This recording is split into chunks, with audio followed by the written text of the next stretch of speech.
انورا سرکورова ژورنالیست مستقل که حوادث مربوط به ولایت مختار کوهستان بدخشان را پیگیری میکند روز 15 اکتبر سال 2022 خبر داد که یک رهبر فعال جمعیت پامیری های روسیه جانبک چهارشنبیف که ماه ایون سال جاری در مسکو بازداشت و به تاجیکستان سپرده شده بود به 10 سال زندان محکوم گردیده الکی برای ادای حکمش به محبس نظامش سنگین سر خوجند انتقال داده شده است.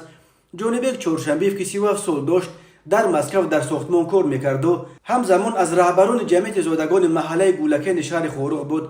روز 9 ایون با درخواست مقامات تاجیکستان در مسکو دستگیر شد و 10 روز را در بازداشتگاه سخارا به سر برده سپس به مقامات دوشنبه سپرده شد. بنا به اطلاع انورا سرکورова اهل خانواده جانبک چهارشنبیف تنها بعد 2 هفته خبر یافتند که این فرزند یگانه عائله و سرابان یگانه شان در بازداشتگاه محله گلستان شهر دوشنبه نگاه داشته می شود. این همه وقت جانبک چهارشنبه به ادوکات دسترسی نداشت. چاره‌بینی های تفتیشاتی و مرافعه دادگاهی او پشت درهای بسته گذشت. ادوکاتش را حتی درباره روز مرافعه خبر ندادند. نوشته است انورا سرکورова که میگوید جانبک چهارشنبیف زیر شکنجه اعتراف گناه کرده است.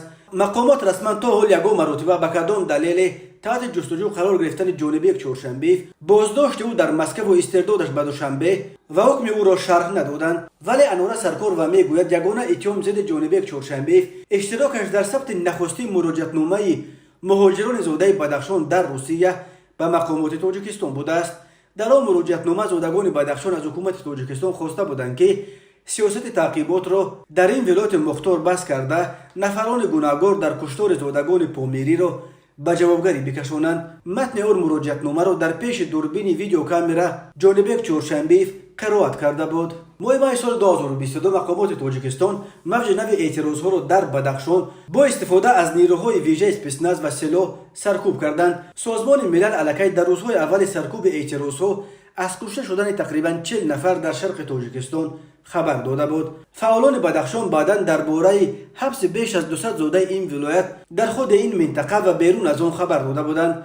گفته میشد که بیش از 20 زاده بدخشان از جمله چند رهبر با نفوذ دیاسپورای پامیری ها را از روسیه دستگیر کرده آوردند.